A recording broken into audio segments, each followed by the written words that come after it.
टंडोबागो में इमाम बारगाह बच्चल शाह इमाम बारगाह लकियारी ते सालियानी मजलिस अज़ा वॾे अंग में अज़ादारनि जी शिरकत।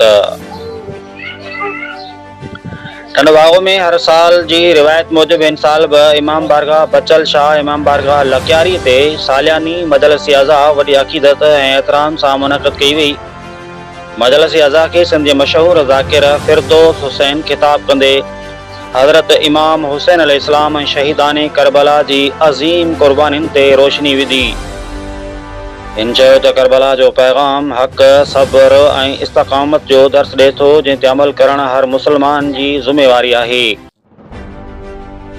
मजलिस जी पुॼाणी ते 100 साला क़दीमी शहज़ादा हज़रत इमाम अली असगर अलैहिस्सलाम जे झोले मुबारक जी शबी बरामद कई वई, जंहिंमें सभई अक़ीदतमंदनि वॾी अक़ीदत सां शिरकत कई, नज़रो नियाज़ पेश कई।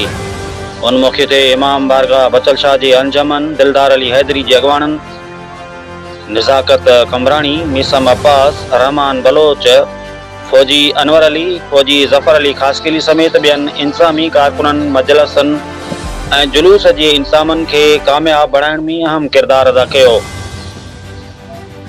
सिक्योरिटी के हवाले से टंडोबागो सिविल अस्पताल जे MS डॉक्टर वकार मेमण, डॉक्टर विनोद कुमार ऐं सेहत खाते जूं टीमूं एमरजेंसी सूरतहाल के मुंहुं ॾियण लाइ अलर्ट रहियूं, जॾहिं त DSP शकील अहमद सोलंकी, SHO अनवर लिगारी ऐं पुलिस जी वॾी नफ़री पारां मजलिस ऐं जुलूसनि दौरान सिक्योरिटी जा इंतहाई सख़्त इंतज़ाम कया विया, जंहिं सबबि तक़रीबन हर तक़रीब पुरअमन माहौल में पंहिंजी पुॼाणी ते पहुती।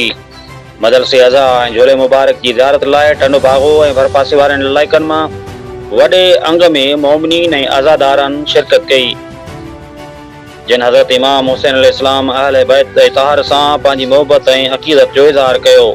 सरफराज़ अली बकारी, टंडोबागो।